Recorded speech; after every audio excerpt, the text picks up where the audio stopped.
El comunismo es tan natural como el capitalismo, en el sentido que ambos son fenómenos sobre la condición, la acción humana bajo condiciones de prosperidad o de miseria, ¿no?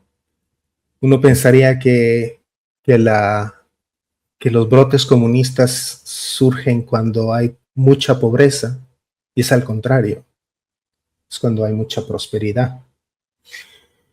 Porque la prosperidad lo que genera en el ser humano es miedo de, de, miedo de no prosperar, miedo de no conseguir lo que el vecino consigue. En términos muy cristianos es la envidia.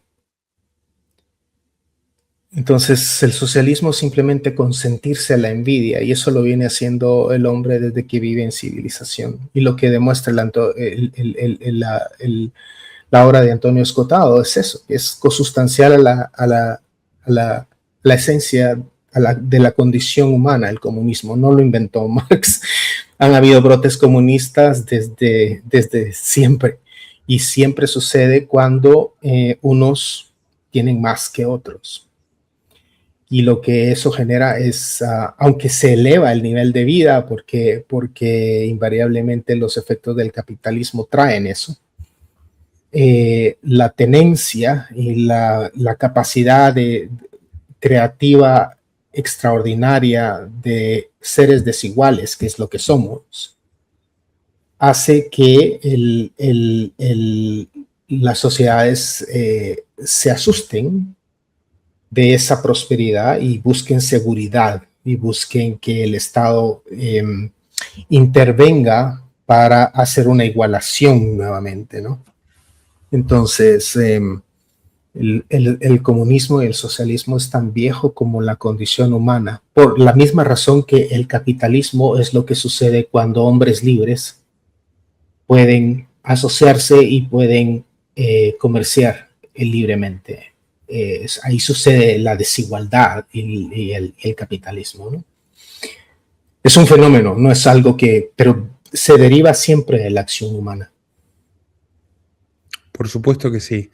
De hecho, el ejemplo más antiguo que le recuerdo al maestro es cuando narra la trágica suerte de Sibaris, aquella isla antigua, no sé si usted recuerda, de donde proviene la palabra sibarita, que precisamente define a los bombivans de paladar negro que disfrutan de la buena mesa, de la buena comida, y es porque en Sibaris, siglos antes de Cristo, había una opulenta civilización comercial que dominaba avanzadas técnicas de agricultura, antes de Roma, ¿no? Una isla de la península itálica.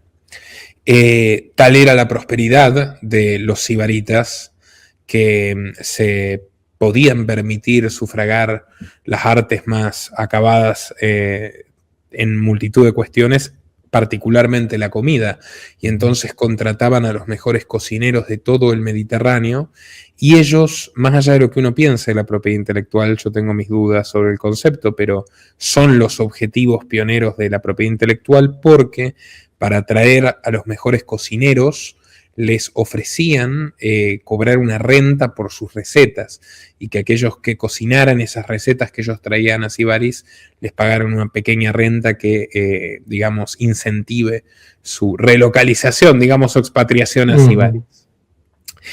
Naturalmente todo eso trajo mucha prosperidad a la isla, pero un grupo de 500 personas concentraban la mayor parte de la riqueza porque eran los que dominaban el know-how y habían desarrollado esas técnicas de agricultura y distintas actividades comerciales. Por lo tanto, un tribuno populista, un Pablo Iglesias, un López Obrador, un Juan Grabois de aquellos tiempos y aquellas latitudes, dijo: definitivamente nosotros podríamos vivir mucho mejor si repartimos todo lo que hicieron esos 500 avaros, y decidieron expropiarlos. Al primer año, los ricos son desterrados y parten a una isla vecina y modesta llamada Crotona, que es lo primero que tenían cerca. El primer año fueron fiestas y jolgorios suntuosos, repartiéndose la riqueza acumulada, Y en Crotona surgió el debate de qué hacemos con estos tipos, con estos 500 extranjeros. Para empezar, como les quitaron todo, no traen nada. Pero estaba de visita un señor llamado Pitágoras y les dijo, cuidado, esos 500 hombres tienen la fortuna aquí. Se hicieron ricos en Sibaris y pueden hacer rica a Crotona, trátenlos bien. Tienen el know-how. Al cabo de unos años, Sibaris era una ruina, donde todos estaban peleados, empobrecidos, hambrientos, habían escapado los extranjeros, los que no habían sido asesinados, y Crotona era una próspera comunidad. El Consejo de Sibaris resolvió que había que ir a buscar a los 500, pero los 500 no querían volver. No estaban, sí, ya. Así que se libró una guerra que ganó Crotona, tras lo cual una epidemia y algunas catástrofes naturales poéticamente acabaron con cualquier resto de lo que fue la civilización sibarita. Es una historia magnífica, ¿no? Y se repite. Esos son los 3 tomos. Es un ciclo, ¿no? El ciclo comunista. Entonces, ni de Giorno ni Marx. Esto viene. De hace mucho tiempo, don Juan Pablo. De siempre. ¿Cómo descubrió la obra? Aprovecho para hacer una pequeña publicidad pertinente. Nosotros hemos lanzado el Club Amagi, que es una red de networking para aquellas personas con pensamiento crítico y patrimonio que quieren vivir en un país capitalista, libre y estable, mucho más seguro que la mayoría de los países de donde nosotros provenimos. Ese país es Paraguay, donde yo estoy instalado, y más allá de los defectos que pueda tener cualquier sociedad con Estado, es la que tiene los impuestos más bajos y el crecimiento económico más alto de Sudamérica. Así que bienvenidos los interesados, quienes tengan más de $100.000 y deseen instalarse de manera segura y efectiva con un grupo de personas que comparten los mismos valores y conectar con empresarios y profesionales de excelencia, todo esto curado por mí, por mi equipo. Bienvenida a su aplicación al clubamagi.org. No, enhorabuena.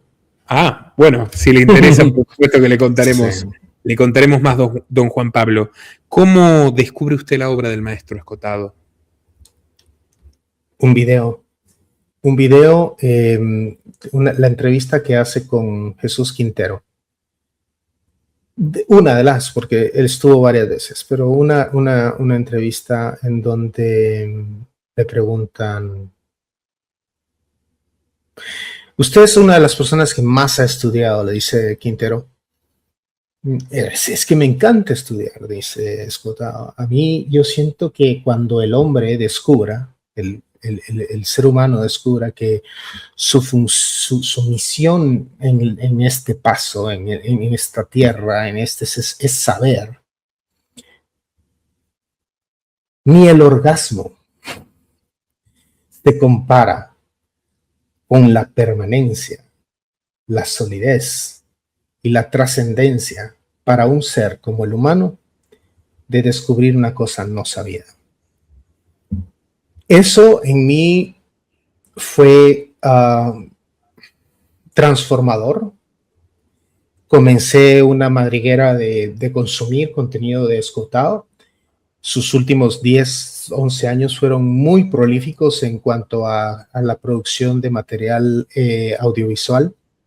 Entonces, yo lo conocí sin leer una sola obra de él hasta el momento.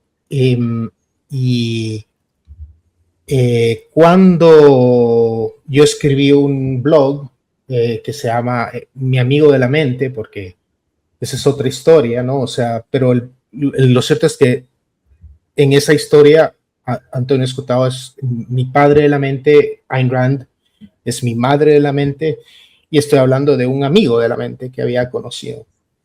Pero eso de la mente, eso tal vez lo puedo dejar para otra explicación. Pero yo lo que hice fue que yo lo seguía al maestro Escotado por mucho tiempo en Twitter. Entonces un día le escribí y me contestó muy amablemente, y entonces le dije: aquí chocan puños mi padre y mi madre de la mente, aunque no se quieran y aunque estén divorciados intelectualmente. Y entonces le hizo gracia. Entonces comencé una conversación. En ese momento yo pensaba que estaba hablando con Escota, ¿no? Después me enteré que durante los últimos 10 años, 15 años, no sé, 11, creo que algo así, desde el 2014 creo que empezó Jorge, su hijo, se hizo su sombra prácticamente. Y Jorge era muy hábil con la tecnología y entonces tomó todas las redes, le creó redes a Antonio. Y él era el que tuiteaba, el que, obviamente, contenido de la obra de Escotado, ¿no? Yo no sabía esto, yo pensaba que el señor era muy hábil con la tecnología y qué sé yo y todo eso, y que sabía muy bien las redes y que se manejaba y que si no. Entonces yo todo ese tiempo estuve correspondiendo con Jorge, realmente no era con su padre, ¿no? Entonces, así fue como yo lo conocí, a través de una amistad con Jorge.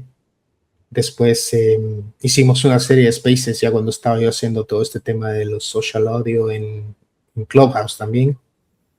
Y el resto es historia. Ahora estamos tratando de iniciar levantar un poco la comunidad oficial pues, de Antonio en X y enos aquí, porque en uno de esos contenidos fue cuando atraído por la cuenta de Escotado tú entraste y nos conocimos un poco. Todo lo que esté en mis manos para darles una mano, por supuesto que cuentan conmigo, don Juan Pablo.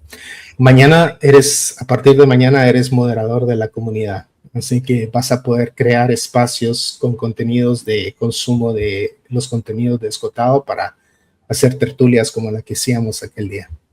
Agradezco el honor, emplearé la oportunidad en algún momento, pero sepa que no uso demasiado X, pero de todas maneras, claro que es un motivo para usarlo de vez en cuando. Y le voy a decir que hoy hablé con Jorge y le agradezco el trabajo que ha hecho ya con Antonio vivo, ¿no? De rescatar todo el contenido audiovisual, el tesoro que nos legó ese hombre luminoso, que a mí en particular con 14 años, en el año 2008, me contestó un correo electrónico preguntándole por la historia general de las drogas. Yo hasta los 17 no había fumado un porrito, ni había tomado una gota de alcohol, ni había fumado un cigarrillo, pero tenía una curiosidad intelectual. El maestro me contestó generosamente y mantuvimos asidua correspondencia en sus últimos tiempos de profesor. Y me contó que había pasado los últimos 8 años escribiendo el primer tomo de Los Enemigos del Comercio, y cuando lanza la entrevista en Telemadrid, Sánchez Dragó, Fernando Sánchez Dragó en Las Noches Blancas, una entrevista que creo que le he mostrado a mi mujer, que es escotadiana total, a mis amigos, a los no liberales, a los liberales, absolutamente a todo el mundo. Yo fui uno de los primeros que la vio desde Hispanoamérica con 14 años. Sí. Y el libro, el primer tomo de Los Enemigos del Comercio, es de los tantos libros que me ha tocado leer y que he disfrutado y que me han enriquecido, creo que el que más, porque cerré el círculo de muchísimas cosas. Es un libro extraordinario, es un pensador extraordinario, con un verbo y una prosa absolutamente incomparables yo creo que en todas las lenguas. Con la historia general de las drogas, los 2 tomos, todo ese estante es Escotado y tengo más libros de Escotado abajo también. Se convirtió en la obra referencial sobre la materia a nivel mundial en 18 lenguas. Es la eminencia indiscutible de las drogas, pero que una mente así haya regalado otro fruto comparable o incluso superior, que es la genealogía más perfecta de las actitudes morales a favor y en contra de la propiedad y del comercio, es prácticamente sobrehumano. Yo no soy un fanático de Escotado, que no habría querido eso, y hay multitud de asuntos en los que no estoy de acuerdo con sus conclusiones, pero sería de una mezquindad pavorosa y obscena no reconocer el inmenso aporte y la grandeza socrática del maestro Escotado. Cierto. Es mi caso también. No puedo realmente...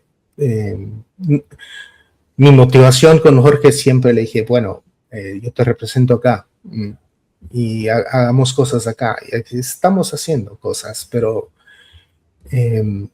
Mi idea, mi motivación no es monetaria, es simplemente que este hombre se conozca, es habla hispana, es un pensador original, liberal. No tenemos eso. Esto es del mundo anglo, ¿no? Este es nuestro. Tiene que ser conocido. Tiene que ser conocido. Definitivamente tiene que ser conocido. A veces lo perfecto es enemigo de lo bueno. Creo que es una de las lecciones de la facción de los amigos del comercio y de lo mundano, ¿no? Que uno aprende. Y yo quería hacer la entrevista perfecta, Escotado, y llevaba maliciando en mi idea, en mi cabeza, cómo hacer la entrevista perfecta y se murió. Y no la pude hacer. Y ahí alguien señala, todavía tenemos a Ancho Bastos. Así que voy a hacer la entrevista a Ancho Bastos urgentemente, porque no quiero volver a cometer ese error. Sí. Y alguien me señaló un error que cometí grosero. Sibari no es una isla, está en la península itálica. Así que perdón por el furcio, me disculpo. Pero bueno, el espíritu de la idea es el que quería transmitir. Dígame, don Juan Pablo, usted mencionó que tiene un padre intelectual que es Escotado y una madre que es Ayn Rand. Somos medio hermanos. Sí, sí. ¿Cómo descubre Ayn Rand? Para quien no lo sepa, una filósofa rusa, escritora y filósofa rusa, que su familia perdió todo, si no recuerdo mal, por la expropiación bolchevique, se crió en Estados Unidos y escribió una novela que fue el texto más vendido del siglo XX en Estados Unidos tras la Biblia, La Rebelión del Atlas, que versa sobre algo que estamos haciendo en el Club Amagi, básicamente, que es una conjura de hombres productivos y decentes que deciden escapar del socialismo expropiador, creo que de Roosevelt en aquella época, para establecer una sociedad, la Quebrada de Galge, donde vuelva a mandar el mérito y donde nadie sea más que nadie y cada uno pueda ser arquitecto de su destino. Por supuesto que las consecuencias para los parásitos que no viven de su trabajo son funestas. Es sin duda un gran libro. Yo después tengo comentarios para hacer de Rand, pero quiero empezar por una cuestión de cortesía con que el invitado pueda decir por qué lo influenció tanto Ayn Rand y todo lo bueno que ve del aporte de esta figura del pensamiento del siglo XX. Bueno, yo a los 30 años me volví a meter a la universidad. Fui tecnócrata toda mi vida, trabajé en tecnología. Pero tenía siempre el despertar político muy presente, así que decidí estudiar ya cuando tenía mi sustento, ya cuando estaba mi vida hecha, pues estudiar otra cosa, lo que realmente yo quería explorar, tenía un interés. Entonces me tiré a las humanidades y tuve la dicha de nacer en Guatemala, en donde hay un oasis académico de pensamiento liberal, que es la Universidad Francisco Marroquín, en donde estudié los primeros 3 años de ciencia política. No pude terminar por tema de trabajo, pero el punto es, sí tuve la oportunidad de ser expuesto a pensadores como Rand, como Hayek, como Mises, como Rothbard. Y eso para mí abrió, porque yo venía de una universidad jesuita, teología de la liberación. De la opresión, teología de la opresión. Teología del comunismo opresor. Yo era un comunista, yo me sentí explotado, tuve un trabajo impresionante, fenomenal, y durante todo ese tiempo yo me sentí explotado.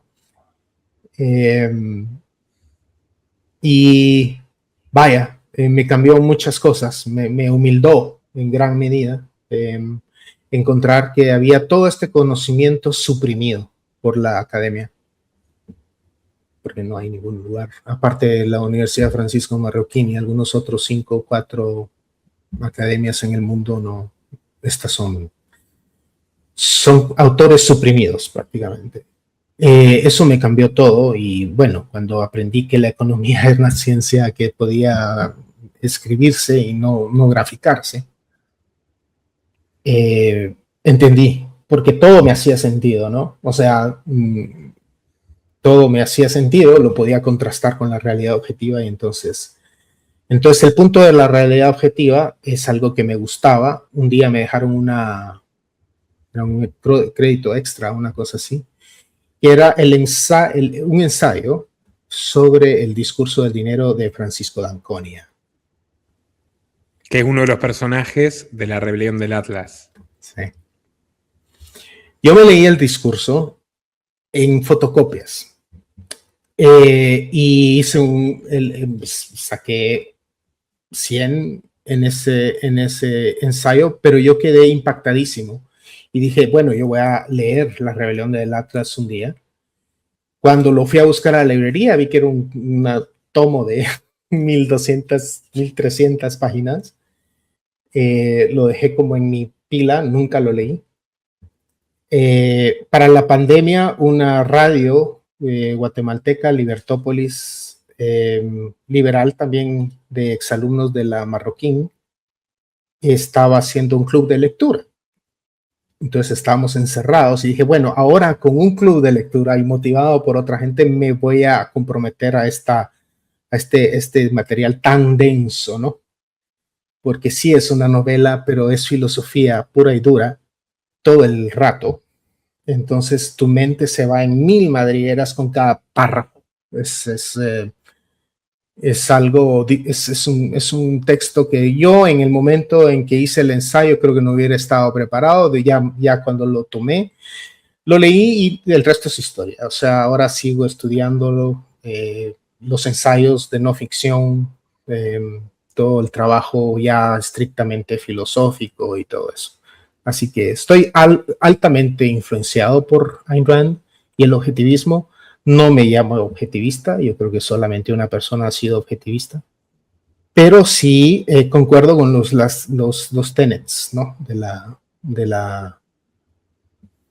la filosofía, y creo que es una muy buena filosofía para la vida en la Tierra, que es tal vez el eslogan de Ayn Rand hacia el objetivismo, y que además nos da un código de ética que es secular y que es racional, que es una cualidad universal del humano y respecto de la religión que tenga.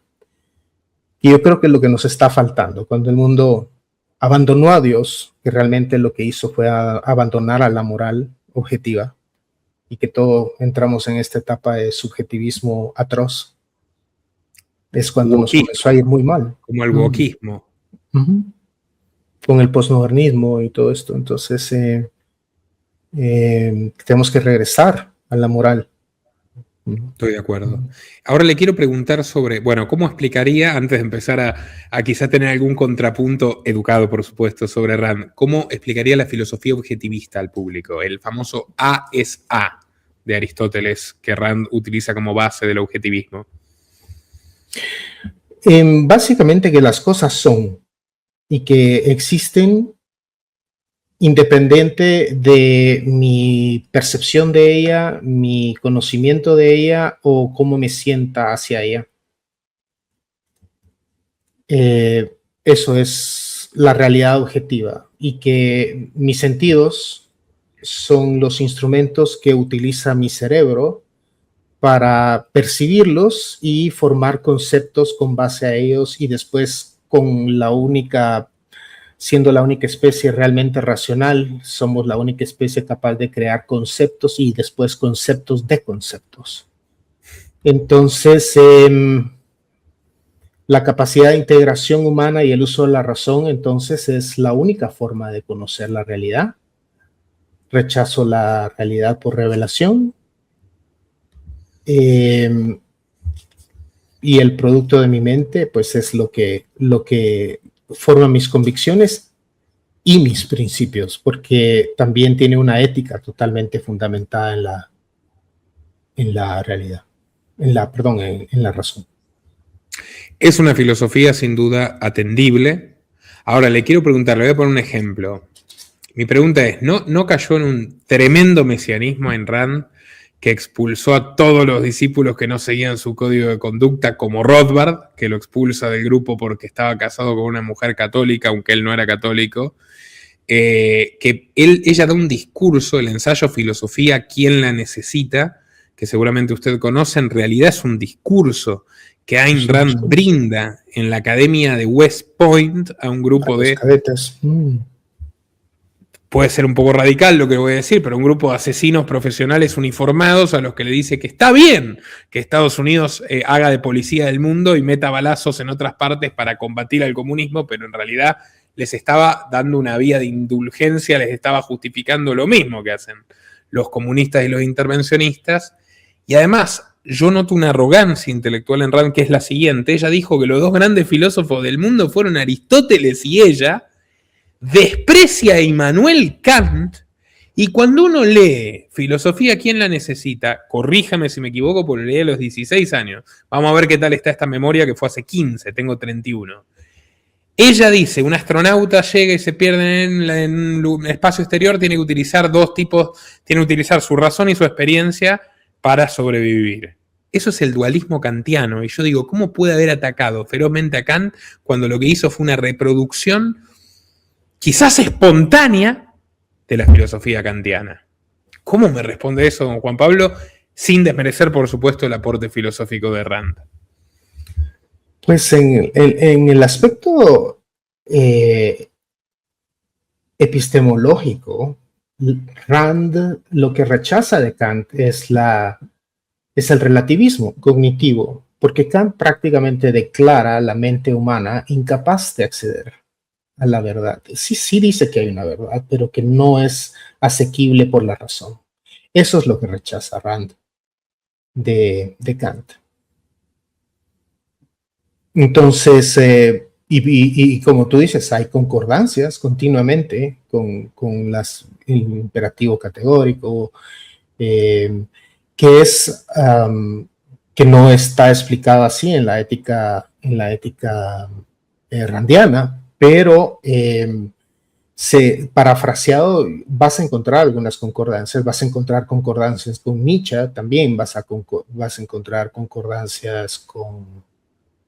Incluso hay gente que acusa a Rand de ser nietzscheano, ¿no? O sea, Nietzsche. Nietzscheana culposa, porque dice que Nietzsche es la peor basura. Yo leí a Nietzsche a los 13 años. No me parece que sea de ninguna forma una basura, me parece un formidable prosista ante todo. Pero habiéndolo leído, yo me doy cuenta de que Ayn Rand no lo leyó. Y que tenía ideas similares. O sea, pero criticar sin leer, o sea, imagínense, Escotado le decía a Rand que era una anfetómana perdida, por eso usted habla de la pelea entre Escotado y Rand, porque Rand decía, los libertarios son unos hippies drogadictos de derecha. Sí, pero es que Antonio realmente nunca conoció a Rand y también la encasilló como libertario, o sea, Rand era abierta crítica del movimiento libertario. Entonces, hay muchos traslapes con otros filósofos que ella ciertamente aduce que son producto de su propia mente, y ahí es donde yo concuerdo con que ella era bastante mesiánica en ese sentido, porque era tan dentro de su cabeza, tan introspectiva. Sí. Si te fijas, Rand no era una persona afable, no era una persona relacionable, no era una persona simpática, atractiva. O sea, el objetivismo tuvo muchos problemas de relaciones públicas desde Rand, empezando con Rand, y después Peikoff no es tampoco una persona necesariamente... pero yo creo que hay mucha incompresión. Leonard Peikoff, su sucesor, ¿no? Sí, Leonard Peikoff. ¿El psicólogo o ese era Nathaniel Branden? Que era también su amante. El psicólogo es Nathaniel Branden, que era su amante, el menor. Sí, tuvo una relación con él. Si usted pudiera apretar un botón y tener una cena, o con Antonio Escotado, o con Ayn Rand, ¿qué elige? Escotado, seguro. Escotado. Sí, porque él era una persona, realmente, aparte era un dulce ancianito, ¿no? O sea, era un genio, el abuelo que todos queremos. Ajá, exacto, era un santa. Entonces, a menos que le entraras por el lado como descubrió Pablo Iglesias, ¿no? Pero... Le ofrezco un obsequio para nosotros y para el público. ¿Me acompaña a revivir la entrevista de Jesús Quintero al maestro Escotado? Sí, es muy bueno. Por supuesto, aquí en el gran canal Antonio Escotado In Memoriam, que lleva adelante su hijo Jorge y que desde ya les recomiendo, pues yo aquí estoy suscripto, ¿no? Suscribirse. Como siempre, la recomendación para los liberales, para cualquier canal de YouTube, activar todas las notificaciones. Siempre. Igual me fijé, tiene millones de visitas el canal, ¿eh? O sea, obviamente que necesita más difusión el maestro y toda la que tiene es poca, pero vaya que el mensaje ha calado. Muchas gracias por las membresías Led Zeppelin y muchas gracias a todos. Bueno, vamos a compartir esta hermosa entrevista. De repente la voy a ir pausando por momentos para comentarla, si le parece, Juan Pablo. Y si me desaparezco así, estoy, no se preocupe, solo estoy resolviendo cuestiones técnicas. Muy bien. Señor Escotado, le voy a hacer unas preguntas que titulamos Los terrores del milenio. Y entonces le pediría respuestas concisas. Usted puede responder como quiera, pero bueno, ¿la revolución ha muerto? No. ¿Hay alternativa a este sistema de vida? No. ¿El futuro será solidario o totalitario?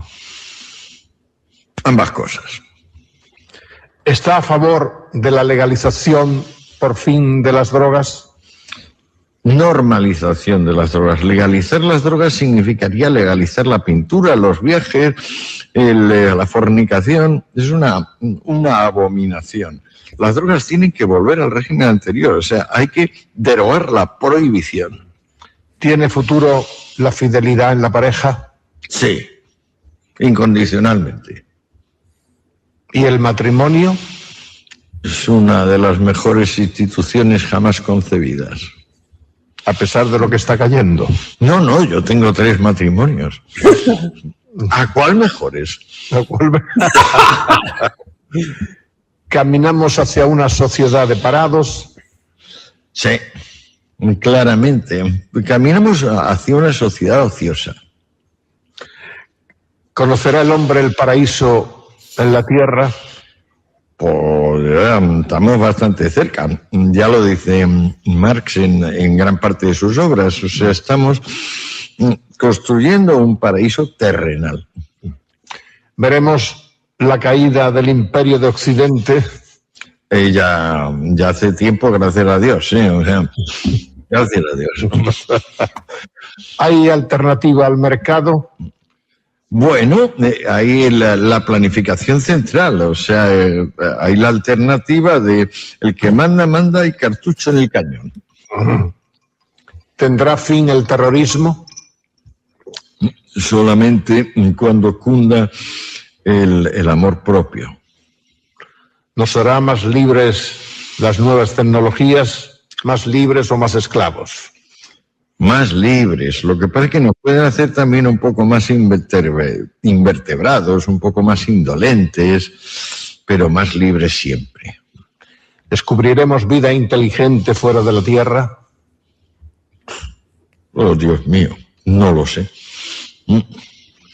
¿Le parece ética la clonación de seres humanos? Sí. ¿Los pobres heredarán la Tierra?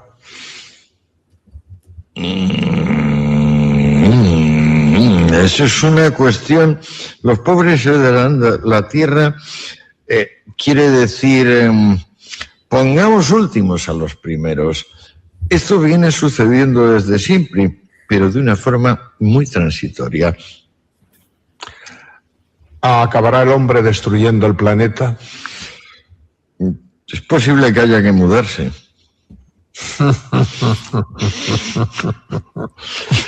¿Conoceremos la inmortalidad? Yo preferiría morirme de una sola vez.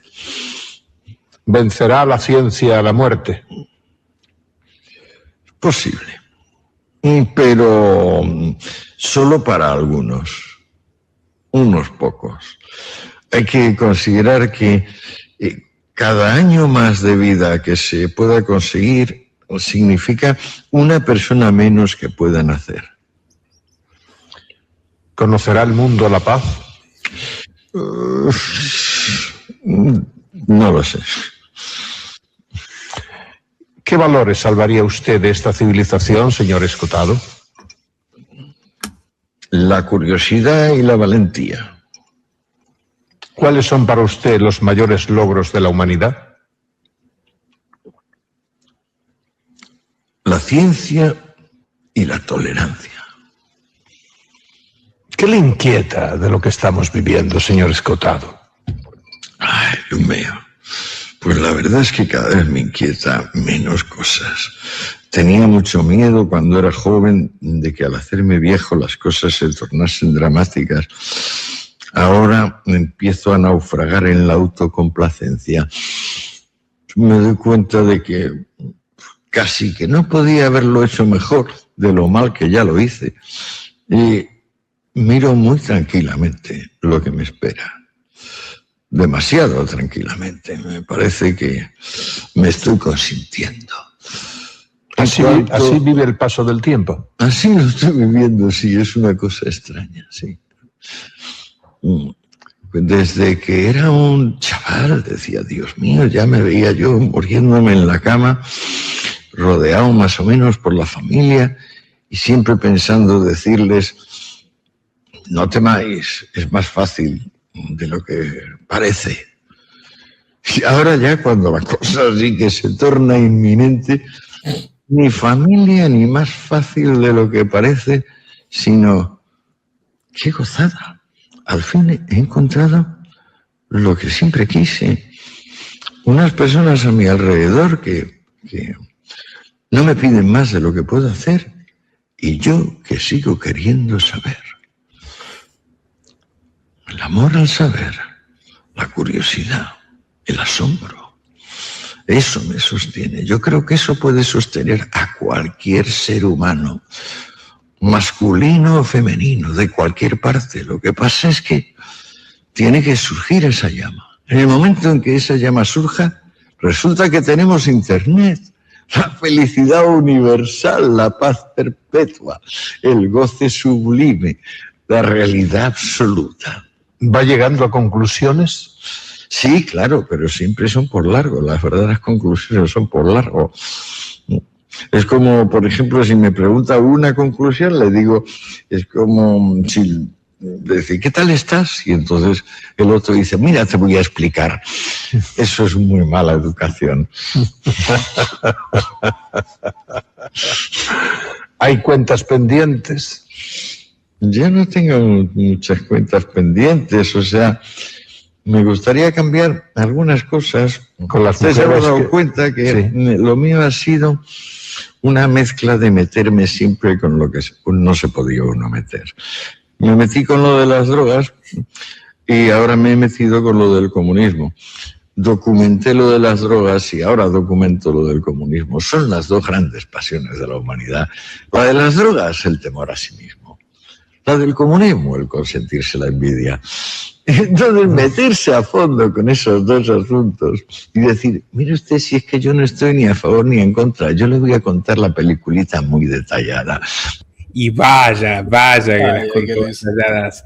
El comunismo es consentirse la envidia. Sencillo. Y el prohibicionismo de las drogas es el miedo a uno mismo. Cuídate, moraz, del que no tome, porque no es sincero consigo mismo. Me decía mi amigo Ricardo Iorio que 21 de octubre de 2021, si no recuerdo mal, o 23 de octubre de 2021, la muerte del maestro, me llama y me dice, lloré más, 21 de noviembre, lloré más que cuando se murió mi papá. Ricardo Iorio era es el mayor compositor de metal en español. Por si usted no lo sabía, un artista formidable y ambos compartíamos la pasión escotadiana y pasábamos largas noches psicoactivas devorándonos hasta 11 o 12 horas de conferencias de Escotado, frenando solamente para ir al baño. Wow. Okay. Vamos a seguir escuchando. ¿Quiere decir algo, Juan Pablo? Por favor, usted es el invitado. No, es esto que te decía, ¿no? Su pasión era saber. Él realmente no tenía otra cosa, otro propósito de vida, como a él lo querían, pero él realmente no tenía, él recibía el amor, el cariño, el afecto, la familia, pero no se le daba eso porque él lo que quería él necesitaba realmente estar estudiando. Entonces, claro, su familia lo sufrió, pero era un hombre que dedicó su vida y cada minuto libre de su tiempo a estudiar. Creo que escribió su primer novela a los 16, una cosa así. La verdad, un fenómeno. Me están reclamando el documental de Escotado, juro que lo cumpliré. Ahora estoy moralmente obligado porque además tenemos ahí a Jorge que seguramente nos va a facilitar archivo audiovisual de excelencia y hay que hacer un documental que haga historia en honor al maestro. Sigamos escuchando, Juan Pablo, si le parece. Sí. Voy a intentar contársela como se la contarían los Cohen, por ejemplo, no como se la contaría Juan de Orduña. Y esa es la cuestión. Yo creo que cuando uno encuentra su surco, más o menos, tocó madera, muere en paz. Si no, todo es turbación, todo es temblor. Y finalmente, todo es odio. He visto recientemente personas morir furiosas diciendo, ¿y cómo si yo soy rico? Voy a morirme y voy y sin querer a que mis hijos se hagan ricos a costa de mi fallecimiento. Le digo, qué barbaridad. ¿Hasta qué punto ha podido corromperse el alma humana? Esto en un venado o en una lagartija, que es inconcebible. Inconcebible. Lapidario. Sabemos, señor Escotado, que la historia es pendular. ¿Quiere eso decir que puede volver el comunismo? El comunismo está desde que empezó una sociedad próspera. Antes de que hubiera sociedades prósperas no podía existir el comunismo.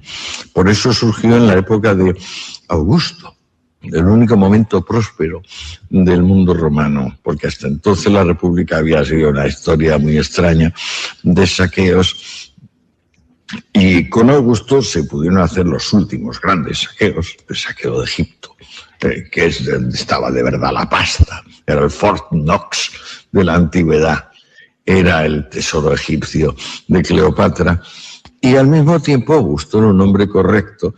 Y entonces aquella sociedad cambió y empezó a haber hombres de negocios, no solo guerreros y clérigos. Entonces surgió el comunismo. Desde que haya sociedades prósperas habrá comunismo. Es consustancial. En el alma humana hay un deseo de libertad y también hay un deseo de seguridad. Cada vez que se progresa en libertad, viene el deseo de seguridad y dice, ¡qué peligro, qué peligro! Vamos a hacer un control de esta libertad. Y entonces viene un brote comunista. Ya puede ser la Revolución Francesa, las guerras campesinas del Renacimiento, la predicación del Evangelio, o yo qué sé, de lo que pasa en Pyongyang o en La Habana. ¿No le parece España una ensalada con exceso de vinagre? España es una variante bakuninista, o sea, España es una alma latina de estas como la italiana, como la griega, deme las personas en forma de cadáver y entonces las toleraré. En su presencia actual, con sus méritos actuales, me resultan indignantes y si perseveran los mataré. O sea, este matacurismo que tiene España, que tiene Italia, que tiene Grecia, pero muy particularmente España, este quemar de iglesias y tal, y dice, pero bueno, ¿por qué le estás dando tanta importancia a esta gente? ¿Y cómo puede ser tan cruel y tan salvaje a propósito de esto? En realidad, todas las barbaridades que nosotros hicimos en España para desencadenar la guerra civil, aquellas quemas de conventos que describe tan magistralmente Pla, que por lo demás no era para nada un señor, digamos, de derechas, Pla. Eso todo viene de lo que ocurrió en la Comuna famosa francesa del 71, 1871, cuando hicieron rehenes al arzobispo de París, a varios dominicos, a varios jesuitas, y aquellos señores, teóricamente laicos ni nada, dijeron, o me dais a fulano, o lo cambiáis por fulano, o me cargo al obispo de París y a estos clérigos. Naturalmente, aquello acabó en un baño de sangre espeluznante, murieron 30.000 personas, 100.000 fueron deportadas, un espanto. Pero ¿cómo te atreves a fusilar al arzobispo de París? ¿Pero por qué? ¿Y cómo te atreves a decirle a otro, oye, si no me das a fulano, me cargo al arzobispo de París? Pues esto es lo que pasó en nuestra guerra civil. Lo que pasa es que mucho después, o sea, vamos, no mucho después, esto fue el 71, lo otro fue en el 36, pues bueno, tampoco fue mucho después, pero es la misma vena esta de matacuras, matamonjas. Y tú dices, ¿pero por qué? Ya bastante coñazo han dado los curas y las monjas, los militares, para que encima vengáis a asesinarles de esta manera. ¡Es un genio! El comunismo, por volver a la pregunta original, a mi juicio, es consustancial a la sociedad moderna y muy particularmente a la sociedad próspera. Solo cuando se produce un aumento de prosperidad, vuelve el ideal comunista a plantear sus exigencias. Parece paradójico y a mí mismo me ha sorprendido. Yo no lo sabía. He tardado 10 o 12 años de estudio sobre las fuentes para darme cuenta de esta aparente cosa incongruente, de que siempre me habían contado que estallaría el comunismo cuando la gente estaba pasándolo muy mal. No es cierto. Cataluña, independencia, Euskadi, independencia. Odio, más odio y más odio. Complejo de inferioridad consentido. Odio y más odio. Es una forma de encontrar una causa para los que no han estudiado ni pensado nunca. Para empezar en el concepto de causa. Make America Great Again. Sí, sí. En fin, a mi juicio repugnante y para el conjunto terriblemente perjudicial. Por ejemplo, España no puede permitirse ser 17 Españas. Algo tendrá que hacer Rajoy con eso. Lo que pasa es que, por ejemplo, fíjate cómo va la cosa política, que la victoria del PP ha sido una victoria autonómica. Entonces, ¿cómo le puede decir a sus propios varones autonómicos recién ganados? No, pero lo siento, ahora hay que decir, no podemos duplicar o triplicar administraciones. Muy difícil. Yo creo que el Estado tiende a una burocratización. O sea, acabaremos siendo estados compuestos por unos ejércitos innumerables de funcionarios. Y lo que hay que esperar es que pasen por oposiciones, por filtros, lo más... No hay que esperar nada, hay que echarlos a todos a la calle inmediatamente. Era muy socialdemócrata el maestro. Sí. Pero dicho eso, cuando dijo esto, probablemente había la mitad de ministerios en España y no fue hace tanto. Así que la verdad, preclaro. ¿Qué opina Juan Pablo? Esto debe ser esto es 2013, creo yo. Debe ser 2013 porque habla de Rajoy. 2012. Exacto. 2012, 2013 y está en el primer tomo del Enemigos del Comercio porque ya ha descubierto eso, que es donde se narra, ¿no? Interesante. Impresionante. ¿Seguimos escuchando? Sí. Más ecuánimes posibles, de manera que no sigan la mangancia reinante en los últimos siglos. A mí me parece que la racionalización burocrática, que decía Weber, pues algo de razón tiene. No es bastante feo. Desde el punto de vista de un pintor, de un buen poeta, de un buen cineasta, pensar en un futuro compuesto por legiones de funcionarios no es exactamente lo más atractivo, pero sospecho que tiene algo de relación con lo que va a pasar. Sí. O si no, entonces serán erupciones de los hermanos Castro por aquí, o del señor Mao por allá, o del oso Stalin por acullá, que es peores todavía, claro. ¿Ha encontrado usted, señor Escotado, alguna verdad fundamental? Sí, la tolerancia y la ciencia, la curiosidad, el asombro. Tengo que llamar la atención hacia la verdadera dictadura que ahora estamos padeciendo, por ejemplo, en nombre de una academia de la lengua que pretende ser la propietaria de un asunto que no tiene propietario. ¿Qué maestro? Esto fue antes de la locura del lenguaje inclusivo. Y que antes definía curiosidad, hasta el 64, hasta el 94, definía curiosidad como interés por saber lo que las cosas son, y que desde el 94 define curiosidad como interés por saber indiscretamente lo que las cosas son. Antes definía asombro como origen del conocimiento filosófico, y desde esa misma edición del 94 define asombro como susto, espanto. Ahí es donde está la mano del mediocre, que intenta recortarle a los demás la vida y decirle por dónde tiene que ir. Es un órgano de propaganda. Que la realidad es proceso, y insistir en que la realidad es definición y dogma. Y entonces coge curiosidad y dice, curiosidad es mirar donde no debes, donde no se te debe ocurrir. Y dice, pero subnormal. Si la ciencia no es curiosidad y asombro, la ciencia no es nada.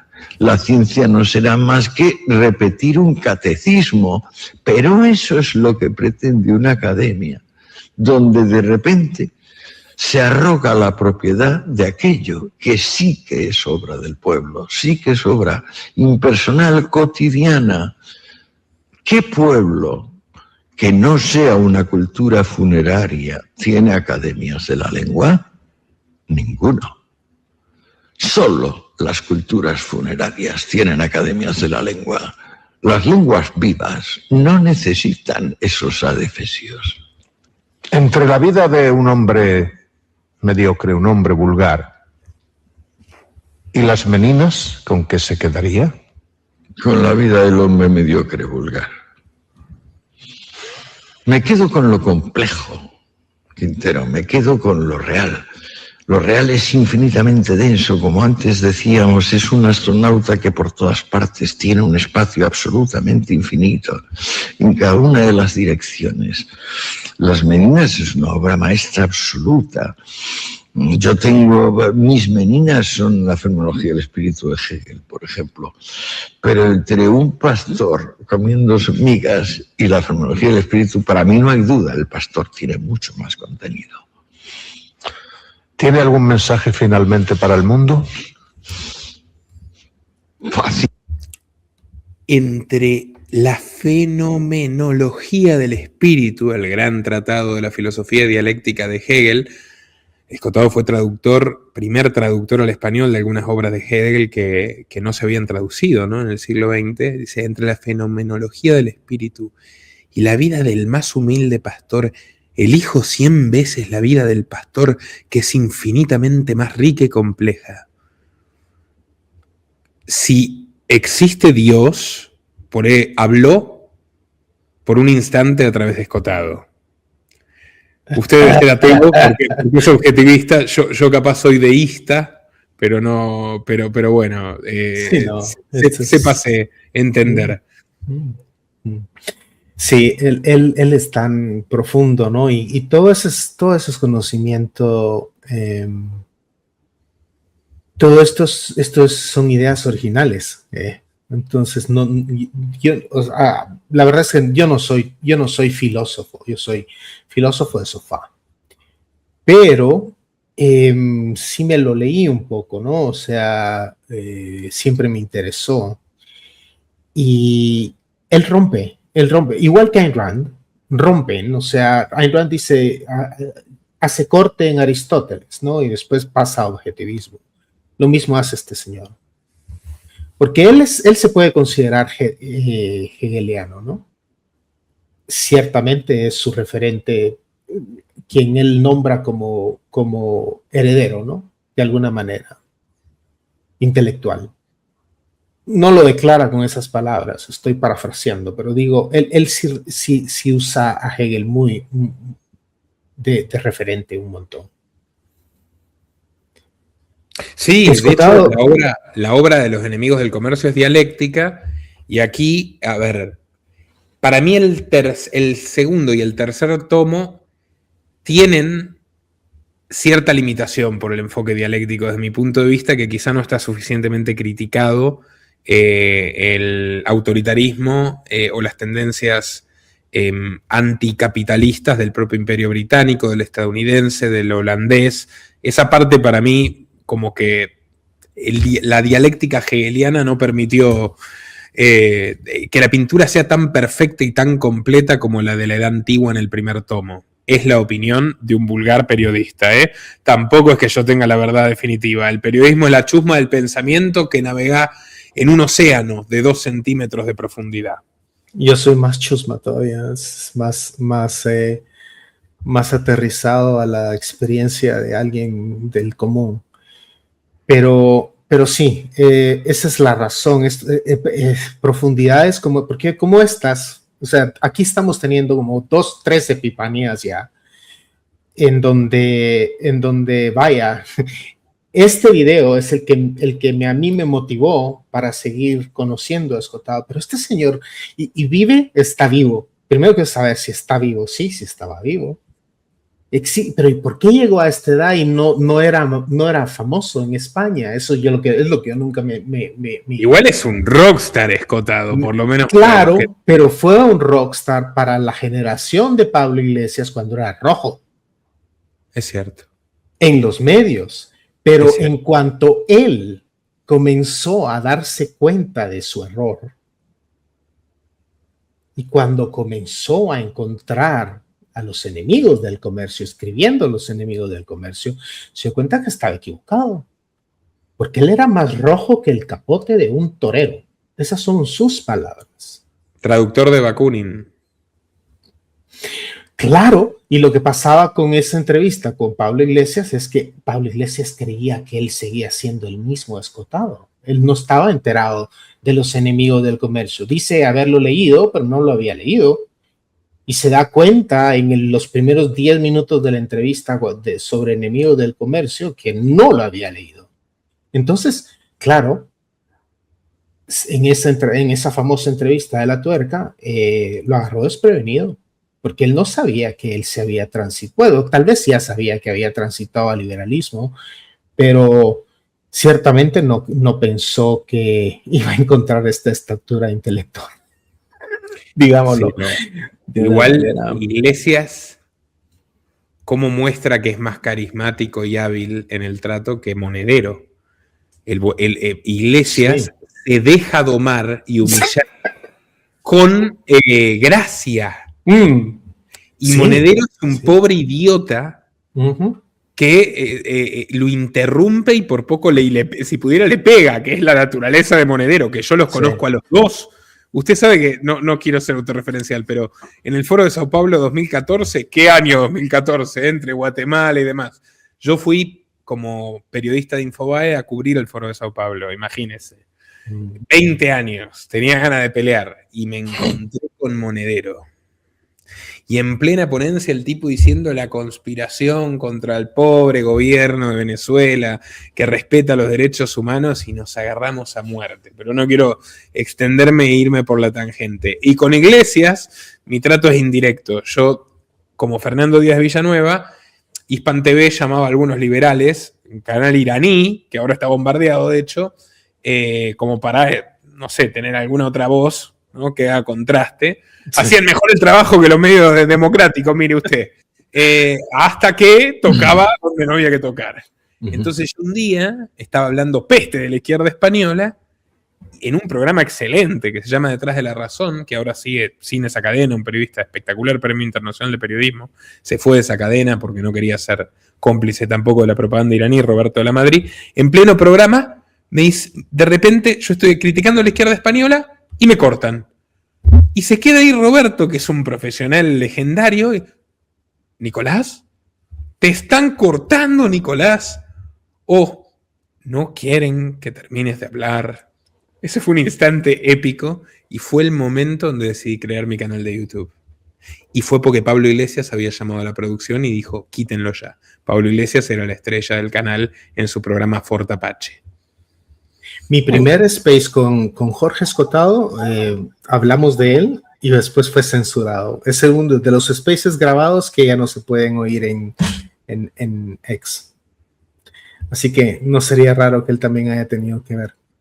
Y es millonario, además tiene pero es un mega archimillonario, Pablo Iglesias. Tiene el palacio de Galapagar. Todo es así, todo es grandilocuente. En el fondo, él tiene mucho en común con Donald Trump. Es un gran showman. ¿Usted se enteró, Juan Pablo, cuando el tipo se compra con el botín, seguramente, de lo que robó, de lo que trincó como vicepresidente de Asuntos Sociales y Agenda 2030, menudo monigote, o como asesor de las dictaduras asesinas de Latinoamérica, el tipo se compra un canal católico en bancarrota y les hace la burla de cómo se lo compró? ¿Quiere que le muestre ese archivo? Es histórico. Ganemos algo de tiempo y coménteme un poco de estas criaturas y luego volvemos con el maestro Escotado y ya lo libero. Pero ¿cómo lee la debacle de España? Del país que parió esta mente, ¿no?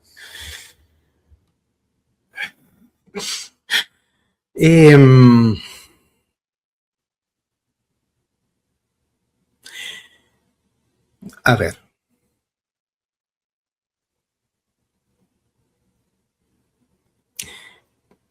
Capítulo 1, Enemigos del Comercio, tomo 1. La escena. ¿A qué se lo atribuyo? A la escena de los mercaderes, ¿no?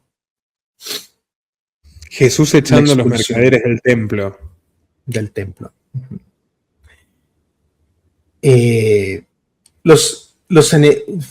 Jesús no fue muy amigo del comercio, ¿no? No. Tenemos que aceptar eso. Y la tradición hispana es eso. Yo creo que una mejor explicación está en el objetivismo. En el objetivismo se diría que es la ética cristiana es altruista. Y el altruismo, como se entiende muchas veces, es como la empatía y el desapego de lo material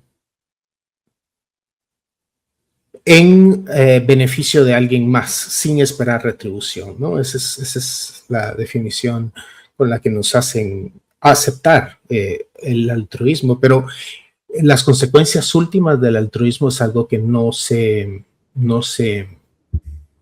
explora, y cuando la explora te das cuenta que ¿por qué es inmoral? Porque básicamente que hay una idiosincrasia pobrista que produjo a Pedro Sánchez y a Pablo Iglesias. No, a ver, lo que pasa es que estamos hablando de España y estamos hablando del Imperio Español y la herencia hispana que yo tengo por haber sido parte de, Entonces, es intrínseco dentro del ethos latino cristiano, un valor equivocado. Es muy cierto lo que usted dice. No se ofendan los que están mirando y no se equivoquen tampoco, porque el primer tomo de Los Enemigos del Comercio, vaya que me despacho al respecto en el programa que comenté, donde le contestamos a nuestro amigo el gentilhombre y que publicaremos la semana próxima, tiene un capítulo que se titula literalmente ¿Por qué el cristianismo dejó de ser pobrista? ¿Se acuerda? Con la reforma. Sí. No es que el cristianismo, y la contrarreforma, Claro. Porque también hubo unas potencias católicas, capitalistas, Sí. opulentas como Sí. Austria. O sea, que Sí, lo tuvo sí, ahí a sí, sí. von Mises y a Menger y a Bombaberg antes, ¿no? Y a Schumpeter. En fin.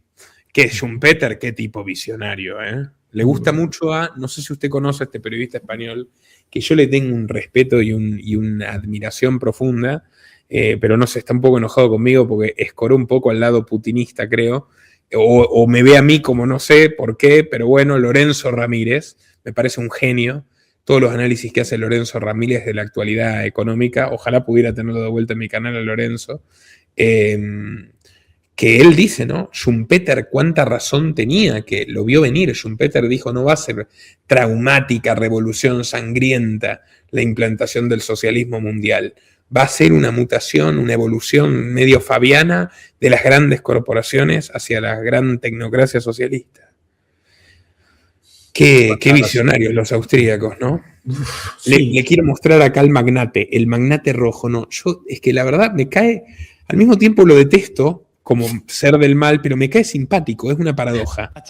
De Marcos de Quinto, Mire esto, el tipo dice, ¿se acuerdan de la televisión facha de Marcos de Quinto? Se regodea. ¿Os acordáis de ese canal facha de Marcos de Quinto, el de la Coca-Cola, de Tony Cantó y de la Fundación Francisco Franco que tenían en la TDT? Se llamaba 7NN y querían ser la Fox española, pero se arruinaron y tuvieron que cerrar. Pues tengo algo que deciros. Ahora su frecuencia en la TDT es nuestra. Sí, es de Canal Red. Hemos estado dudando sobre cómo contaros esto. Si contároslo a la venezolana. Expropiese. Si contároslo de una forma más clásica y elegante. O si deciros que vamos a exhumar los restos de la Fundación Franco del Valle de los 5 millones perdidos por los accionistas de 7N. Pero el caso. Canal Red, tras solamente un mes de emisiones en pruebas en YouTube, salta también a la TDT y emitiremos desde hoy en la frecuencia que antes tenía 7NN en Madrid. Si es que ya uno no puede salir ni 5 minutillos a pasear a Marcos de Quinto sin que te ocupen la frecuencia, ¿verdad? Bueno, los que ya teníais 7NN sintonizada en vuestra tele porque sois muy fachas o porque os gustaba mejorar vuestro español con Tony Cantó, donde antes le veíais a él y a Carlos Cuesta, ahora vais a vernos a nosotros, sin hacer absolutamente nada. Espero que no haya infartos en el barrio de Salamanca ni en La Moraleja. Y el resto de aquellos que vivís en Madrid, pues haced un poco de zapping y buscadnos en vuestra TDT. De momento estamos solamente... Es un cínico. Es un cínico. Genial. No, Pero es un maestro del sablazo, como Marx. Es como Marx con encanto.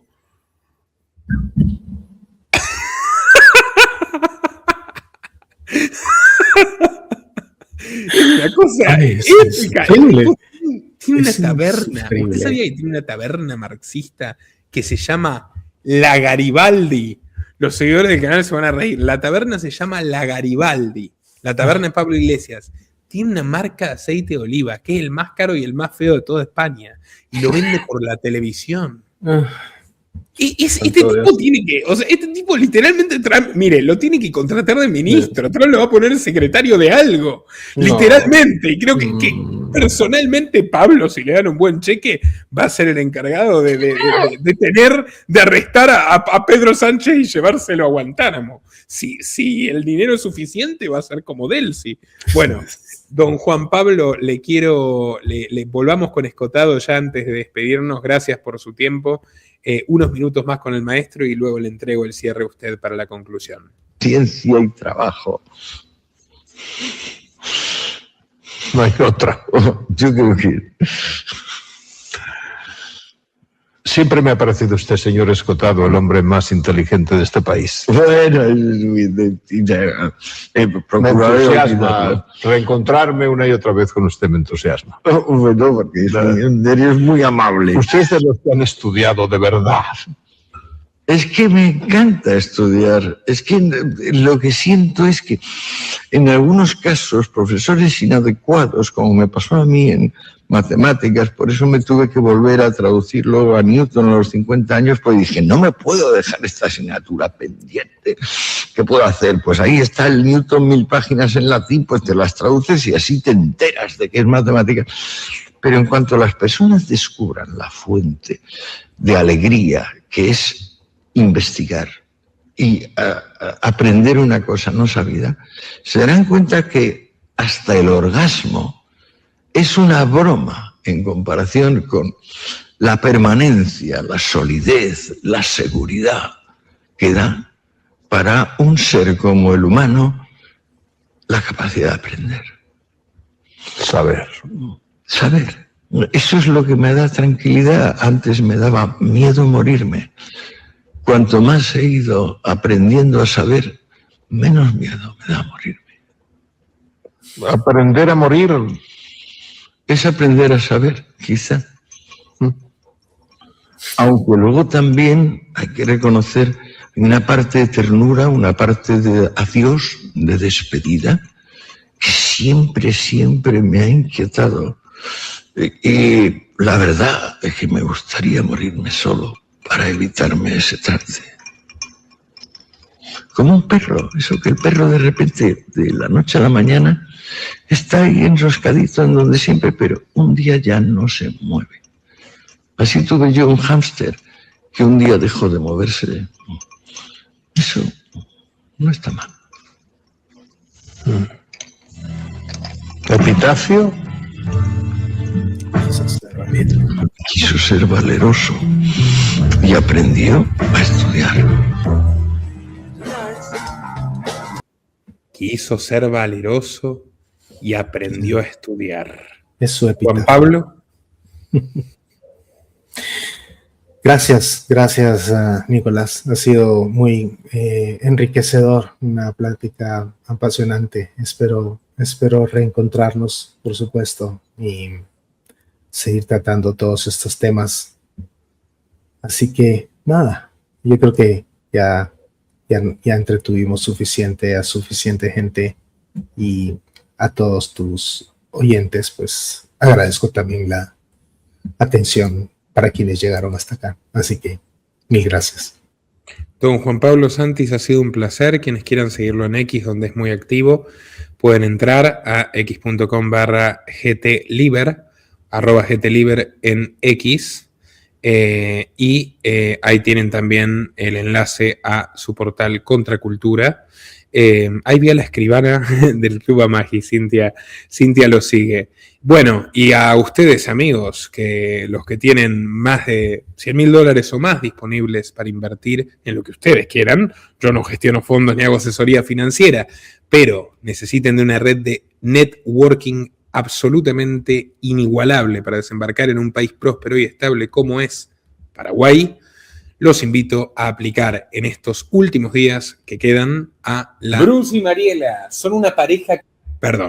a la primera inscripción del Club Amagi, con condiciones económicas inigualables. Así que los dejo con estos 3 minutos para los interesados y hasta la próxima. Bruce y Mariela son una pareja que se conoció en Nueva York, como si fuera una película de Woody Allen. Trabajaron duro y con mucho esfuerzo compraron 3 propiedades para tener un retiro apacible. Las alquilaban por Airbnb y todo iba muy bien, hasta la Local Law 18 de 2022 que aniquiló al sector. Prohibido el alquiler turístico, de facto. Con los $2.500 del plan de pensiones de Bruce no les alcanza para nada. Y además, el comunista Mamdani que ganó las elecciones los amenaza con un hachazo tributario por su patrimonio, por más que ahora por culpa del Estado está ocioso. Mariela se lo cuenta preocupada a su hermano Antonio, que está pensando en cerrar su tienda en California. Desde que los fiscales financiados por George Soros despenalizaron los robos menores, ha sufrido 17 asaltos. El último fue violento,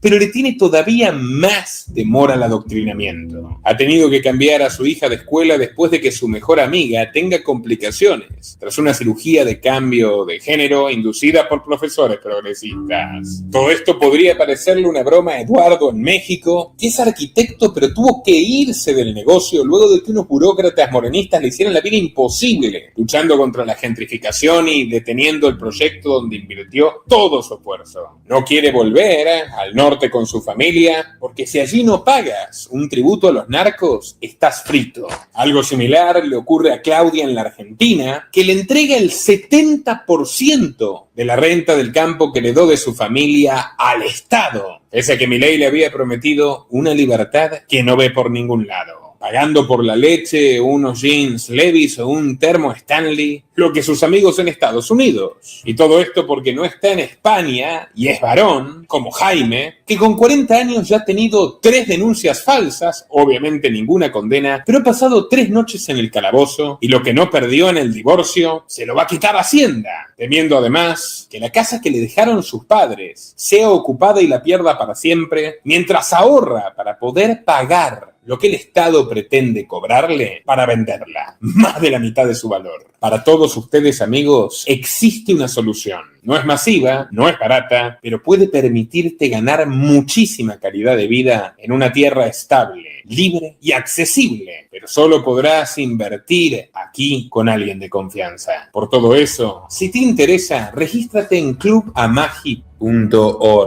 Tenemos cupos limitados y aprovecha que aún puedes votar con los pies y salvar tu patrimonio, a tu familia y tu dignidad humana. Puedes adquirir más información uniéndote en patreon.com/Nicolás Moraz, es gratis, y luego adquiriendo una videollamada conmigo en nuestra tienda oficial. Te espero. And now is the time for Iran.